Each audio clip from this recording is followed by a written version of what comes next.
بسم الله الرحمن الرحيم إن الذين آمنوا وعملوا الصالحات سيجعل لهم الرحمن ودا صدق الله العلي العظيم صدق وبلغ رسوله النبي الكريم ونحن على ذلك من الشاهدين الشاكرين والحمد لله رب العالمين.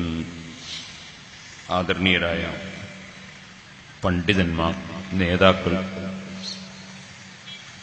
പ്രിയപ്പെട്ട സഹോദരന്മാർ, സുഹൃത്തുക്കൾ, അല്ലാഹുവിന്റെ മഹത്തായ അനുഗ്രഹം കൊണ്ട് പരിശുദ്ധ അഹ്ലുസുന്നത്തി വൽ ജമാഅത്തിന്റെ ശരിയായ ആശയം അംഗീകരിച്ച് സമൂഹത്തിൽ ആവശ്യമായ, ഓരോ പ്രദേശങ്ങളിലും ആവശ്യമായ പ്രവർത്തനങ്ങൾക്ക് നേതൃത്വം നൽകുന്ന നമ്മുടെ സുന്നി സ്ഥാപന സംഘ പ്രവർത്തകന്മാർ, അവരുടെ കൂട്ടായ്മയായി SMA എന്ന നമ്മുടെ പ്രാസ്ഥാനിക ഘടകം, അതിലെ മുക്കം മേഖല സമ്മേളനമാണ് എന്ന് ഞാൻ മനസ്സിലാക്കുന്നു. അല്ലാഹു സുബ്ഹാനഹു വ തആല ധാരാളം നല്ല കാര്യങ്ങൾ ചെയ്യാൻ നമുക്കെല്ലാവർക്കും, നമ്മോട് സഹകരിക്കുന്നവർക്കും ഭാഗ്യം നൽകുമാറാകട്ടെ എന്ന് ആമുഖമായി പ്രാർത്ഥിക്കുന്നു.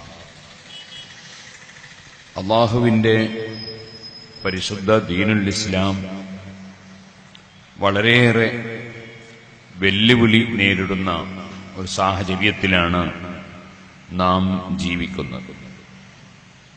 ലോകത്തിന്റെ വിവിധ ഭാഗങ്ങളിൽ നാം കണ്ണോടിക്കുമ്പോൾ മുസ്ലിം സമുദായം എല്ലാ സ്ഥലങ്ങളിലും പ്രയാസങ്ങളും ബുദ്ധിമുട്ടുകളും അനുഭവിക്കുകയാണ്. അത് ഏത് രാഷ്ട്രത്തിൽ എടുത്തു നോക്കിയാലും മുസ്ലിങ്ങൾ കൊല്ലപ്പെടുകയും നശിപ്പിക്കപ്പെടുകയും ഉന്മൂലനം ചെയ്യപ്പെടാൻ വേണ്ടിയുള്ള ശ്രമങ്ങൾ നടക്കുകയുമാണ്. രാവിലെ പത്രം എടുത്ത് വായിക്കുമ്പോൾ കുറേയേറെ മുസ്ലിമീങ്ങൾ അത് ഒന്നുകിൽ സൈന്യത്തിന്റെ ഭാഗത്ത് നിന്നുകൊണ്ടോ അല്ലെങ്കിൽ സൈന്യത്തിന് വിരുദ്ധമായ ചേരിയിൽ നിന്നുകൊണ്ടോ കൊല്ലപ്പെട്ട സംഭവങ്ങളാണ് നമുക്കെല്ലാവർക്കും കേൾക്കാൻ. മഹാനായ മുഹമ്മദുർ റസൂലുള്ളാഹി സ്വല്ലല്ലാഹു അലൈഹി വസല്ലം അന്ത്യനാളിന്റെ ലക്ഷണങ്ങൾ പഠിപ്പിച്ചപ്പോൾ അതിൽ ഒന്നാണ് യക്സുറുൽ ഹറജ്, ഹറജ് വർദ്ധിക്കും എന്ന് പറഞ്ഞു. ഹറജ് എന്ന് പറഞ്ഞാൽ എന്താണ്? അവിടുന്ന് തന്നെ പറഞ്ഞു, അത് കൊലകളാണ്. ധാരാളം ആളുകൾ കൊല്ലപ്പെട്ടു എന്ന് മാത്രമല്ല, അവിടുന്ന് പറഞ്ഞു, കൊല്ലുന്നവന്റെയും കൊല്ലപ്പെടുന്നവന്റെയും ദഅവാഹുമാ വാഹിദുൻ, രണ്ടാളുടെയും വാദം ഒന്ന്, ആശയം ഒന്ന്, എന്നിട്ട് പരസ്പരം കൊല്ലുന്നു. അങ്ങനെയുള്ള ഒരു കാലഘട്ടം വരും എന്ന് നബി സല്ലല്ലാഹു അലൈഹി വസല്ലം തങ്ങൾ പറയുകയുണ്ടായി. മറ്റൊരു റിപ്പോർട്ടിൽ അവിടുന്ന് പറഞ്ഞു, എന്തിനാണ് എന്നെ കൊല്ലപ്പെടുന്നത് എന്ന് കൊല്ലുന്നവനും കൊല്ലപ്പെടുന്നവൻ അറിയില്ല. അതുപോലെ വധിക്കുന്നവൻ ഞാൻ എന്തിനാണ് വധിക്കുന്നത് എന്നും അറിയില്ല. ആ നിലക്ക് ധാരാളം ആളുകൾ കൊല്ലപ്പെടുന്ന ഒരു സാഹചര്യം വരും എന്ന് നബി സല്ലല്ലാഹു അലൈഹി വസല്ലം മുൻകൂട്ടി പറഞ്ഞു. നമ്മളിങ്ങനെ അനുഭവത്തിൽ കാണുകയാണ്. പക്ഷെ അവിടെയെല്ലാം നമുക്ക് മനസ്സിലാക്കാൻ കഴിയുന്ന ഒരു യാഥാർത്ഥ്യം ഉണ്ട്. ആ യാഥാർത്ഥ്യം എന്താണ്? മഹാനായ നബി സല്ലല്ലാഹു അലൈഹി വസല്ലം തങ്ങൾ തന്നെ അവസാന നാളിൽ നമ്മെ ഉണർത്തിയ ഒരു ഹദീസ്, ഇന്നീ ലാ യഖ്ശാ അലൈക്കും അൻ തുശ്രികൂ ബഅദി, ചെയ്ത മുശ്രിക്കീങ്ങളായി പോകും എന്ന ഭയം എനിക്ക് ഇല്ല. വലാകിൻ, പക്ഷേ ഞാൻ ഭയപ്പെടുന്നത് അൻതും ദുനിയ, ദുനിയാക്ക് വിശാലമാക്കപ്പെടുന്നു. ഫതനാഫസൂ ഫീഹാ കമാ തനാഫസ മൻ കാന ഖബ്ലകും. മുൻഗാമികളിൽ പലരും സ്ഥാനമാന അതുപോലെ കാര്യലാഭത്തിനു വേണ്ടി വേണ്ടി പരസ്പരിച്ചതുപോലെ നിങ്ങൾ മത്സരിച്ച് പ്രവർത്തിക്കുന്നു. അതാണ് ഏത് രാഷ്ട്രത്തിൽ എടുത്തു നോക്കിയാലും അധികാരത്തിന് സ്ഥാനമാനത്തിന് സ്വന്തം സഹോദരനെ കൊന്നുകളയുന്നതിന് യാതൊരു മടിയുമില്ലാത്ത ടീമുകളുടെ വർക്ക് നടക്കുകയാണ്. അതുകൊണ്ട് ഈ സമയത്ത് നീണ്ട ഒരു പ്രസംഗം ചെയ്യുന്നില്ല. നമ്മുടെ സമുദായം ഏറ്റവും സമാധാനപരമായ അന്തരീക്ഷത്തിൽ ജീവിക്കുന്ന ഒരു പ്രദേശമാണ് നമ്മുടെ കേരളം. ഈ കേരളത്തിൽ ഇവിടെ അതാത് പ്രദേശങ്ങളിലുള്ള ആളുകൾ പഴയ കാലത്ത് പള്ളികളും അതുപോലെ മദ്രസകളും ദർസുകളും ദീനീ സംരംഭങ്ങളും നിർമ്മിച്ചു. അത് മഹാനായ മാലിക് ഇബ്നു ദീനാർ റളിയല്ലാഹു അൻഹു വന്നപ്പോൾ ആ കാലഘട്ടത്തിൽ നിർമ്മിച്ചിട്ടുള്ള 10 പള്ളികൾ ഉണ്ട്. അതുപോലെ അതിനുശേഷം നൂറ്റാണ്ടുകൾ പഴക്കമുള്ള ധാരാളം സ്ഥാപനങ്ങൾ ഉണ്ട്. അതെല്ലാം സ്ഥാപിച്ച അഹ്ലുസുന്നത്തി വൽ ജമാഅത്തിന്റെ ആശയമനുസരിച്ചാണ് എന്നതിൽ ആർക്കും തർക്കം ഇല്ല. ആ സുന്നി ആശയപ്രകാരം മക്കയിലും മദീനയിലും നടക്കുന്നത് പോലെ 2 ബാങ്ക് വിളിച്ചുകൊണ്ടുള്ള ജുമാ നിസ്കാരവും ഏത് ഭാഷക്കാരൻ സദസ്സിലുണ്ടായിരുന്നാലും അറബിയിലുള്ള ഖുതുബയും ജുമഅയും ഏത് ആളുകൾ ഏത് മദ്ഹബുകാർ പങ്കെടുത്താലും 20 റക്അത്ത് തറാവീഹും അങ്ങനെ നമ്മുടെ നാടുകളിൽ പഴയ കാലത്തുള്ള ആളുകൾ നിർമ്മിച്ചുണ്ടാക്കിയ പള്ളികളിൽ സുന്നത്ത് ജമാഅത്തിന്റെ ആശയങ്ങളാണ് ആ നിർമ്മിച്ച ആളുകൾ സ്ഥാപിച്ചിട്ടുള്ളതും തുടർന്ന് വരുന്നതും. അതിൽ നിന്ന് ചില പള്ളികൾ അതിന്റെ ഭരണതലത്തിൽ കയറി സുന്നത്ത് ജമാഅത്തിന്റെ വിരോധികൾ പിടിച്ചെടുത്ത് അവിടെയുള്ള ആചാരങ്ങളും കർമ്മങ്ങളും മാറ്റിമറിച്ചു എന്നത് കേരളത്തിൽ വർഷങ്ങൾക്ക് മുമ്പ് ഉണ്ടായിരുന്ന ഒരു വലിയ മുസീബത്താണ്. അങ്ങനെയാണ് എടവണ്ണ ജുമാഅത്ത് പള്ളി, കുറ്റ്യാടി ജുമാഅത്ത് പള്ളിയും മുഹീദ്ദീൻ പള്ളി കോഴിക്കോട്ടും ഷാദുലി പള്ളി തുടങ്ങി പട്ടാളപ്പള്ളി തുടങ്ങിയ ധാരാളം പള്ളികൾ സുന്നത്ത് ജമാഅത്തിന്റെ വിശ്വാസാചാരങ്ങൾ മാറിയ ചിന്താഗതികളുള്ള ആളുകൾ കൈവശപ്പെടുത്തി അവരുടെ ആശയങ്ങൾ അവിടെ നടപ്പാക്കി. വാസ്തവത്തിൽ അവർ ചെയ്തത് കടുത്ത അക്രമമായിരുന്നു. മുൻഗാമികളായ ആളുകൾ ഏതൊരു ഉദ്ദേശത്തിനു വേണ്ടിയാണോ അവിടെ വഖഫ് ചെയ്തിട്ടുള്ളത്, ഏതൊരു ഉദ്ദേശത്തിനു വേണ്ടിയാണോ പള്ളി നിർമ്മിച്ചിട്ടുള്ളത്, അതിനെ മറികടന്നുകൊണ്ട് അവരുടെ ഉദ്ദേശത്തിൽ ഇല്ലാത്തതും അവരുദ്ദേശിച്ചതിന് നേരെ വിരുദ്ധമായതുമായ ആശയങ്ങൾ അവർ നടപ്പാക്കിയതിന് നേർവിരുദ്ധമായ ആശയങ്ങൾ ആ പള്ളികൾ നേരത്തെ നിർമ്മിച്ച ആളുകളൊക്കെ മുശ്രിക്കീങ്ങളും കാഫിരീങ്ങളും മുബ്തദികളുമാണ് എന്ന് പ്രഖ്യാപിച്ചുകൊണ്ട് ഒരൽപ്പവും നന്ദിബോധമില്ലാതെ ആ മുൻകഴിഞ്ഞ മഹാന്മാർ നിർമ്മിച്ച പള്ളികളും സ്ഥാപനങ്ങളും പിടിച്ചെടുത്ത് അവിടെ സുന്നത്തിനെതിരായ ആശയങ്ങൾ അത്തരത്തിലുള്ള ദുഷ്ചെയ്തികൾ നടക്കുമ്പോഴാണ് ഇവിടെ ബഹുമാനപ്പെട്ട മഹാന്മാരായ പണ്ഡിതന്മാർ ആ കഴിഞ്ഞുപോയ മഹാന്മാര് സ്ഥാപിച്ചത് ഏതൊരു ലക്ഷ്യത്തിനു വേണ്ടിയാണോ അതേ ലക്ഷ്യത്തിൽ തന്നെ നമ്മുടെ സ്ഥാപനങ്ങൾ നടത്തിക്കൊണ്ടുപോകണം എന്ന് സമൂഹത്തെ ബോധ്യപ്പെടുത്തുകയും സുന്നത്ത് ജമാഅത്തിന്റെ ആശയങ്ങൾ പ്രമാണബദ്ധമായി പഠിപ്പിക്കുകയും സുന്നത്ത് ജമാഅത്തിന്റെ വിരോധികൾക്കുള്ള തകരാറുകൾ ബോധ്യപ്പെടുത്തുകയും ചെയ്തിട്ടുള്ളത്. അതാത് പ്രദേശത്തുള്ള സ്ഥാപനങ്ങൾ, പ്രദേശത്തുള്ള ആളുകൾ അവരിലെ സ്ത്രീകളുടെ സ്വർണം അഴിച്ചെടുത്ത് ധർമ്മം ചെയ്തും അതാത് പ്രദേശത്തുള്ള ജനങ്ങൾ അവരുടെ ഒറ്റത്തെങ്ങ് കൊടുത്തും അവരുടെ ചെറിയ സ്ഥലങ്ങൾ വിറ്റും ാവുന്നതെല്ലാം സംഭരിച്ചുകൊണ്ട് അവർ നിർമ്മിച്ചുണ്ടാക്കിയതാണ് പഴയ കാലത്തുള്ള പള്ളികളും മദ്രസകളും. അതിന് നൂറ്റാണ്ടുകൾ പഴക്കമുണ്ട്. എന്നാൽ അതിനുശേഷമാണ് പലരും സുന്നത്ത് ജമാഅത്തിന്റെ സ്ഥാപനങ്ങൾ പിടിച്ചെടുത്ത് അവരുടേതാക്കി അനധികൃതമായി കൈവശം വെച്ചത്. ഇതേപോലെ ഇപ്പോൾ ഒരു പുതിയ മുസീബത്ത് ആരംഭിച്ചിട്ടുണ്ട്. ആ പുതിയ മുസീബത്ത് എന്താണ്? അതാത് പ്രദേശങ്ങളിലുള്ള ആളുകൾ ചെലവഴിച്ച് ഉണ്ടാക്കിയ പള്ളികളും മദ്രസകളൊക്കെ ഏതെങ്കിലും ഒരു സംഘടനയുടേതാണ് എന്ന് വാദിച്ച് സംഘടനാ സങ്കുചിതത്വത്തിലൂടെ കല്ലുകളിലും ഭിന്നിപ്പുണ്ടാക്കാൻ വേണ്ടിയുള്ള ഒരു ശ്രമം ചില ഭാഗത്തുനിന്ന് ആരംഭിച്ചതായി നാം മനസ്സിലാക്കും.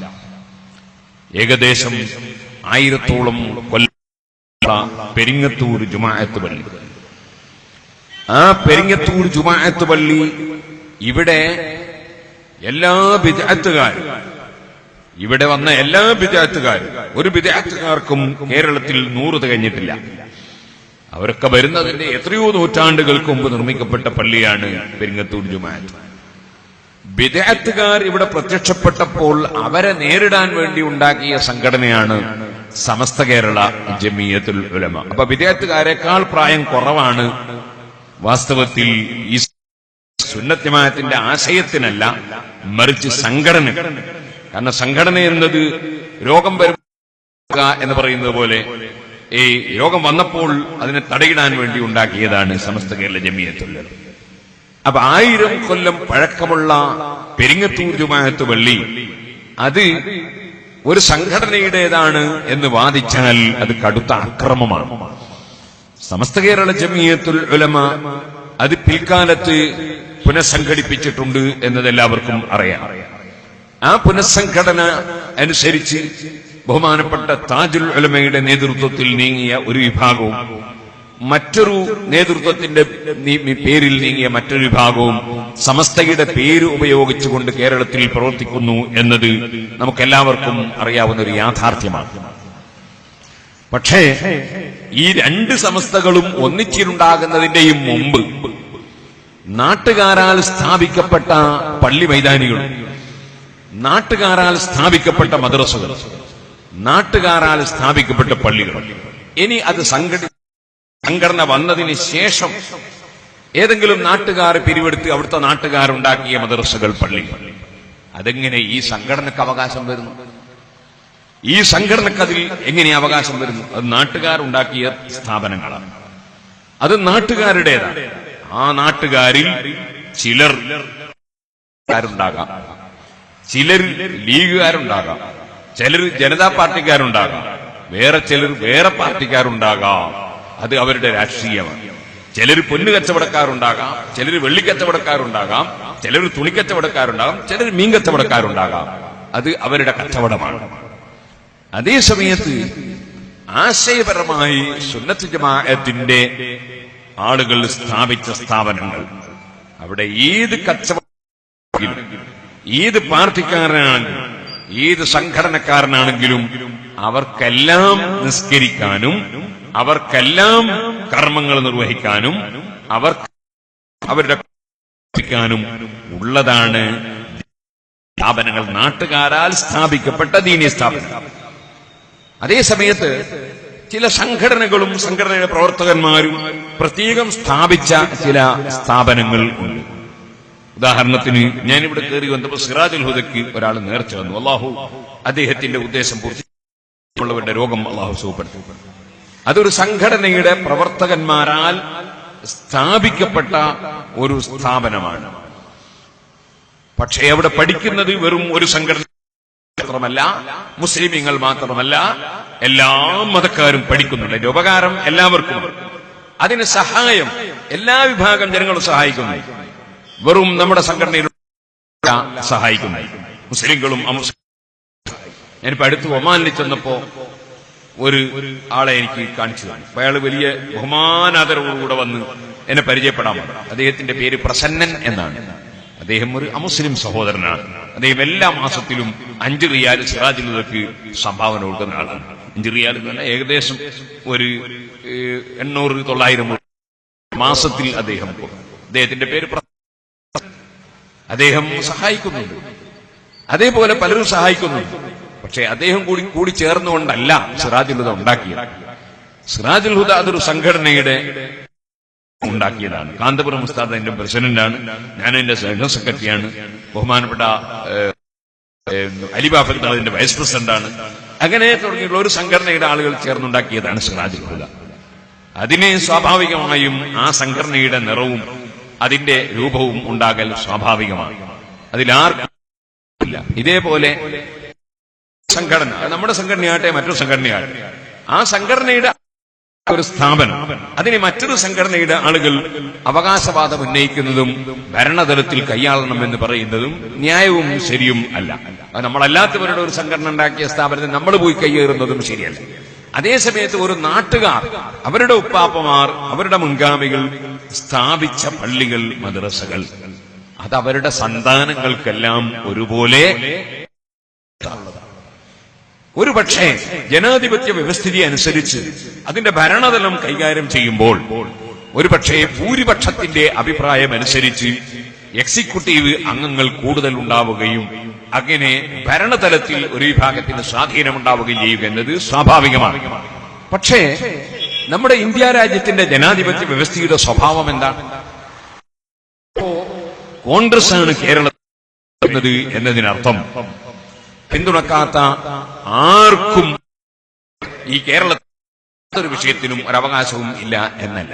മറിച്ച് ഈ ന്യൂനപക്ഷം ആ ന്യൂനപക്ഷത്തിന് പൂർണ്ണമായും അവകാശം വകവെച്ചു കൊടുത്തുകൊണ്ട് അവരെയും കൂടി സംതൃപ്തിപ്പെടുത്തിക്കൊണ്ടുള്ള ഭരണമായിരിക്കണം ഭൂരിപക്ഷം ഭരിക്കുന്ന ഭരണം. അങ്ങനെയല്ലാതെ ഒരു ഭരണ സംവിധാനം ജനാധിപത്യത്തിൽ ഇല്ല. വിഭാഗത്തിന് ഭരണം കിട്ടുമ്പോൾ അവർ അവരുടേതാക്കി മാറ്റുകയും എന്നിട്ട് ന്യൂനപക്ഷത്തെ പൂർണ്ണമായി അടിച്ചമർത്തി ഖുർആൻ പ്രത്യേകം പറഞ്ഞിട്ടുണ്ട്. ലാ യൻഹാകുമുല്ലാഹു അനിൽ ലദീന ലം യുഖാതിലൂകും ഫിദ്ദീൻ വലം യുഖ്രിജൂകും മിൻ ദിയാരികും അൻ തബറൂഹും വതുഖ്സിതു ഇലൈഹിം ഇന്നല്ലാഹ യുഹിബ്ബുൽ മുഖ്സിതീൻ എന്ന് പരിശുദ്ധ ഖുർആൻ നീതി പുലർത്തണം. അത് അമുസ്ലിം സഹോദരന്മാരോട് വരെ നീതി പുലർത്തണം എന്ന് പഠിപ്പിച്ചു. പക്ഷേ നീതി എന്ന് പറയുന്ന യാതൊന്നും കൈമുതലാക്കാം. നീതിശാസ്ത്രം എന്ന് പറയുന്ന രൂപമേ ഇല്ല, ഒരു സത്യവും ഇല്ല.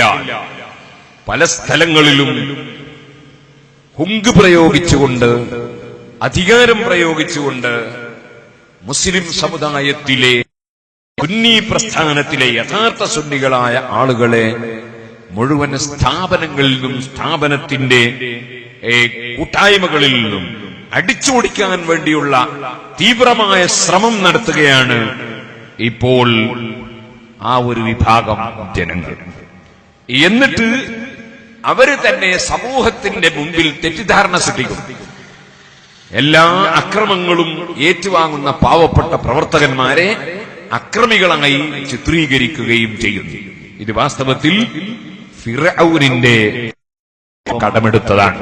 ായിരുന്നു അക്രമങ്ങൾ ചെയ്തിരുന്നത്. അവൻ പാവപ്പെട്ടവരെ കൊന്നൊടുക്കുകയും അതുപോലെ പാവപ്പെട്ട പ്രയാസപ്പെടുത്തുകയും അവരുടെ അവകാശങ്ങൾ ഹനിക്കുകയും ചെയ്യുകയായിരുന്നു ഫറോവ ചക്രവർത്തി ചെയ്തിരുന്നത്. ആ ഫറോവയുടെ അതേ ത്വരീഖത്ത്, അതേ മാർഗം സ്വീകരിച്ചുകൊണ്ടാണ് അത്തരക്കാർ കുപ്രചരണങ്ങൾ നടത്തുന്നത്. ഈ സമയത്ത് SMA വളരെയേറെ ബാധ്യതയുണ്ട് എന്ന് മാത്രം ഞാൻ ഈ സമയത്ത് ഓർമ്മപ്പെടുത്തുകയാണ്.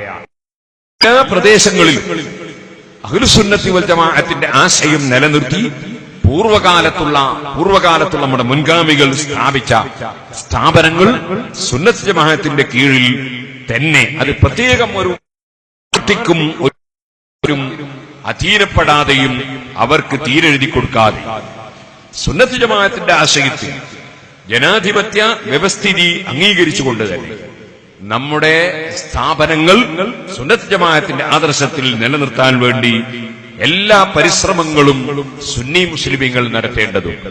ആ രംഗത്ത് SMA ഒരുപാട് കാര്യങ്ങൾ പ്രവർത്തിക്കാനും നമ്മുടെ ഏത് സംഘടനകളും ശക്തിപ്പെടണമെങ്കിലും അതിന്റെ പ്രവർത്തനത്തിന് കരുത്തുണ്ടാകണമെങ്കിലും എല്ലാ വിഭാഗം ജനങ്ങളുടെയും പിന്തുണയും സഹായവും സഹകരണവും ഉണ്ടായിരിക്കും. അതോടുകൂടി നമ്മുടെ സംഘടന കുടുംബത്തിൽ ആളുകൾ എത്തേണ്ടി വരും. അനീതി ചെയ്യുന്നവർക്ക് തിരിച്ച് അങ്ങോട്ട് അനീതി കൊണ്ട് നമുക്ക് മറുപടി പറയാൻ കഴിയില്ല. അക്രമിക്കുന്നവരെ അക്രമങ്ങളിലൂടെ നേരിടാൻ നമുക്ക് കഴിയില്ല. നമുക്ക് അള്ളാഹുവിനെ ഭയപ്പെടാതെ ഒരു വാക്കും സംസാരിക്കാൻ നിവൃത്തിയില്ല. അള്ളാഹുവിനെ ഭയപ്പെടാതെ ഒരു വാക്കും പറയാനോ ഏതെങ്കിലും ഒരു പ്രവർത്തനത്തിൽ പങ്കുചേരാനോ നമുക്ക് നിർവാഹമില്ല. അള്ളാഹുവിനെ ഭയപ്പെടാതെ സ്ഥാനമാനങ്ങൾ ഉദ്ദേശിക്കുന്നവർക്ക് എന്തുമാകാം. അള്ളാഹുവിനെ ഭയപ്പെടാതെ സ്ഥാനമാനം ലക്ഷ്യം വെക്കുന്നവർക്ക് ഏത് കളവും ഏത് സത്യവും എങ്ങനെയും പറയാം. നമ്മെ സംബന്ധിച്ചിടത്തോളം നാം പറയുന്നത് സത്യമായിരിക്കണം, ചെയ്യുന്നത് നീതിയായിരിക്കണം, അള്ളാഹുവിന്റെ അടുത്ത രൂപത്തിലായിരിക്കണം ഏത് പ്രവർത്തനങ്ങളും. അതുകൊണ്ടായിരുന്നു അങ്ങനെ വരുമ്പോ നമ്മൾ സത്യം മുറുകെ പിടിച്ച് നീതി പുലർത്തി നമുക്ക് മനസ്സിലായ സത്യം അത് പ്രചരിപ്പിക്കുമ്പോ വലിയ എതിർപ്പുകൾ ഉണ്ടാകും, വലിയ അസൂയാലുക്കളും ഉണ്ടാകും. വാസ്തവത്തിൽ സുന്നി പ്രസ്ഥാന രംഗത്തുണ്ടായ എല്ലാ ഈ ഭിന്നതകൾക്കും അടിസ്ഥാനപരമായ കാരണം അസൂയയാണ്. അതെല്ലാവർക്കും അറിയാവുന്ന കാര്യമാണ്. പക്ഷെ അതിന്നും ലഭിച്ചതല്ല. മഹാന്മാരായ സ്വഹാബത്തിന്റെ കാലം തൊട്ട് തന്നെ അസൂയയുള്ള ആളുകൾ ശരിയായ സത്യത്തിന്റെ പ്രചാരകർക്കെതിരെ പല കുപ്രചരണങ്ങളും നടത്തിയിട്ടുണ്ട്. വലിയ വലിയ കറാമത്തുകൾ കണ്ട വലിയ വലിയ സൂഫിയാക്കളായ മഹാന്മാർ അവർക്ക് പലരും ചീത്ത വിളിച്ചിട്ടുണ്ട്. അതൊക്കെ അതിന്റെ മുറക്ക് നടന്നുകൊണ്ടേ. ബഹുമാനപ്പെട്ട ബീവി ആയിഷ റളിയല്ലാഹു അൻഹാ എത്ര വലിയ മഹദിയാണ്. ജിബ്രീൽ അലൈഹിസ്സലാത്തു വസ്സലാം ആയിഷ റളിയല്ലാഹു അൻഹയുടെ രൂപത്തിൽ പ്രത്യക്ഷപ്പെട്ടിട്ടുണ്ട്. അങ്ങനെ വേറെ ഒരു സ്ത്രീയുടെയും രൂപത്തിൽ പ്രത്യക്ഷപ്പെട്ടതായി നാം കേട്ടിട്ടില്ല. ആയിഷ ബീവിയുടെ രൂപത്തിൽ വന്ന് നബി സല്ലല്ലാഹു അലൈഹി വസല്ലം തങ്ങൾക്ക് ജിബ്രീൽ അലൈഹിസ്സലാമിനെ കാണിച്ചു കൊടുത്തിട്ട് ഈ പെൺകുട്ടിയെ നിങ്ങൾ വിവാഹം കഴിക്കണം എന്ന് ഓർഡർ നൽകുകയായിരുന്നു. അത്ര വലിയ സ്ഥാനമുള്ള മഹദിയാണ് ബീവി ആയിഷ റളിയല്ലാഹു അൻഹാ. ആ ആയിഷ ബീവി റളിയല്ലാഹു അൻഹയുടെ നെഞ്ഞത്ത് ചാരിക്കിടന്നുകൊണ്ടാണ് നബി സല്ലല്ലാഹു അലൈഹി വസല്ലമ തങ്ങൾ ലോകത്തോട് വിട പറഞ്ഞത്. അന്നും നബി സല്ലല്ലാഹു അലൈഹി വസല്ലം അന്ത്യവിശ്രമം കൊള്ളുന്നു. ആ ആയിഷ ബീവി റളിയല്ലാഹു അൻഹാ ഒരുപാട് പ്രത്യേകതകൾ ഉള്ള ഒരു മഹദിയാണ്. പക്ഷേ ആ ആയിഷ ബീവി റളിയല്ലാഹു അൻഹയുടെ പേരിൽ മുനാഫിഖായ അബ്ദുല്ലാഹ് ഇബ്നു ഉബയ്യ് വ്യഭിചാരാരോപണം പറഞ്ഞില്ലേ? ആ വ്യഭിചാരാരോപണം പറഞ്ഞപ്പോൾ അതിന്റെ സത്യാവസ്ഥ മനസ്സിലാക്കാതെ നല്ലവരായ ചിലരും അതിൽ പെട്ടുപോയില്ലേ? അവരും അത് ഏറ്റുപറഞ്ഞില്ലേ? അവരെ വളരെ നിശ്ചിതമായി പരിശുദ്ധ ഖുർആൻ വിമർശിച്ചില്ലേ? വാസ്തവത്തിൽ ഒരു ആരോപണം പറയണമെങ്കിൽ പറയാൻ വാസ്തവത്തിൽ പാടില്ല. നാലാളുകൾ സുറുമക്കോല് കുപ്പിയിൽ ഇറങ്ങുന്നത് പോലെ പുരുഷന്റെ ലൈംഗികാവയവം ഇറങ്ങുന്നതായി കണ്ടാലേ വ്യഭിചാരാരോപണം പറയാൻ പാടുള്ളൂ എന്നാണ് ഇസ്ലാമിന്റെ നിയമം. അല്ലാതെ പറഞ്ഞാൽ പറഞ്ഞവനെ 80 അടിയടിക്കണം എന്നാണ് ഇസ്ലാമിക കോടതിയുടെ നിയമം. ഉമർ ഇബ്നു ഖത്താബ് റളിയല്ലാഹു അൻഹുവിന്റെ കാലത്ത്, ഭരണകാലത്ത് മുഗീറ വ്യഭിചാരാരോപണം പറഞ്ഞു. 4 ആള്, പ്രഗത്ഭരായ 4 ആളുകളാ പറഞ്ഞു. 5ാമത്തെ ആളോട് ഉമർ ഇബ്നു ഖത്താബ് റളിയല്ലാഹു അൻഹു ചോദിച്ചു, നിങ്ങൾ എങ്ങനെ കണ്ടത്? ഒരു സ്ത്രീയുടെ ശരീരത്തിൽ അദ്ദേഹം കിടന്നിട്ട് അദ്ദേഹത്തിന്റെ ഊരഭാഗം പൊങ്ങിക്കണ്ടു എന്നാണ് അല്ലാഹു രേഖപ്പെടുത്തിയിട്ടുണ്ട്. അപ്പൊ അത്രയും വ്യക്തമായി കണ്ടാൽ തന്നെ 4 ആളുകൾ ഇല്ലാതെ പറഞ്ഞാൽ പറഞ്ഞവൻ 80 അടിയ. പരിശുദ്ധ ഖുർആൻ അങ്ങനെയാണ് പറഞ്ഞത്. ഫജിലിദു 80 ജൽദ വലാ ഷഹാദതൻ അബദാ. അങ്ങനെ ഒരു വ്യഭിചാരാരോപണം ഒരാൾ പറഞ്ഞാൽ അയാൾ എത്ര വലിയ മുസ്ലിയാരാണ്. അദ്ദേഹം മരിക്കുന്നത് വരെ നിക്കാഹിന്റെ വാചകം പറഞ്ഞു കൊടുക്കാൻ പറ്റൂല എന്ന് മാത്രമല്ല, നിക്കാഹിന്റെ സദസ്സിൽ സാക്ഷിക്കാൻ തന്നെ പറ്റൂല. എത്ര തൗബ ചെയ്താലും മരിക്കുന്നത് വരെ അദ്ദേഹം നിക്കാഹിന്റെ സാക്ഷിക്ക് പോലും പറ്റൂല എന്ന് തന്നെ ഈ ആയത്തിന്റെ തഫ്സീറിൽ പണ്ഡിതന്മാർ, തൗബ ചെയ്താലും പറ്റില്ല എന്ന് പറഞ്ഞ പണ്ഡിതന്മാർ. സുഹൃത്തുക്കളെ, അത്ര ഗൗരവമുള്ള തെറ്റാണ് വ്യഭിചാരം. പക്ഷേ മുസ്ലിം പണ്ഡിതന്മാരാൽ നടത്തപ്പെടുന്ന പത്രങ്ങൾ, മുസ്ലിം പണ്ഡിതന്മാരാൽ സംഘടിപ്പിക്കപ്പെടുന്ന വേദികൾ വരെ വ്യഭിചാര പറയുന്നതിന് ഒരു മടിയും ഇല്ലാത്ത വിധത്തിൽ അതപ്പതിച്ചു പോയൊരു സമൂഹം, മുസ്ലിങ്ങൾക്ക് മാനക്കേടായ ഒരു സമൂഹം പണ്ഡിതന്മാരുടെ പേരിൽ കേരളത്തിൽ ഇപ്പോൾ പ്രവർത്തിച്ചുകൊണ്ടിരിക്കുകയാണ്. ആ സമൂഹമാണ് തങ്ങളെ ഇബ്രാഹിമുൽ ബുസ്തി എന്ന് പറയുന്ന പണ്ഡിതൻ ചീത്ത വിളിച്ചു. കോങ്കണ്ണ, ഐ ദജ്ജാൽ, ദജ്ജാലെ, ഈ മുബത്തദി, ഓ പുത്തൻവാദി, യാമം ബൈന ജമഅ ബൈന റിജാലി വന്നിസാ, സ്ത്രീകളുടെയും പുരുഷന്മാരുടെയും ഇടയിൽ ഒന്നിച്ച് സംഘടിപ്പിച്ച മനുഷ്യ. അങ്ങനെ പറഞ്ഞിട്ട് ഹത്താ ദക്കറൽ കൽബ മിനൽ കൽബ്, ലിഫൈസിഖുല്ലാഹിന്റെ കൽബിന്റെ മകൻ കൽബെ എന്ന് വരെ വിളിച്ചു. ഞാൻ അതിന്റെ അർത്ഥം പറയാത്ത കാലമായതുകൊണ്ടാണ്. കാരണം ഇത് ആ പണ്ഡിതൻ ചീത്ത പറഞ്ഞതാണ് എന്ന എന്റെ ആദ്യത്തെ ഭാഗം കട്ട് ചെയ്തിട്ട് ഞാൻ അതിന്റെ അർത്ഥം പറഞ്ഞ അർത്ഥം മാത്രം ക്ലിപ്പാക്കിയിട്ട് ചിലപ്പോ മീഡിയകളിൽ കേൾപ്പിക്കും. എന്നിട്ട് ഇയാൾക്ക് സംസ്കാരമില്ലാതെ പറയും. അങ്ങനത്തെ ഒരു ലോകത്താണ് നമ്മൾ ജീവിക്കുന്നത്.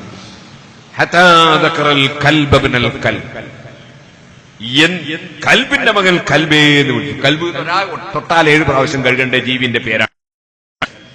ദിഫായി ശൈഖ് റളിയല്ലാഹു അൻഹുവിനെ ഇങ്ങനെയൊക്കെ വിളിച്ചിട്ട് മഹാനവറുകൾ എന്ത് പറഞ്ഞു? ദിഫായി ശൈഖ് നിങ്ങൾ പകരം ചീത്തിയൊന്നും പറഞ്ഞില്ല. മഹാനവറുകൾ ചൊല്ലി ഫലസ്തൂബാലി മൻ റബാനി ബിരീബതി ഇദാ കുന്തു ഇൻദഹി ഗൈറ മുരീബി.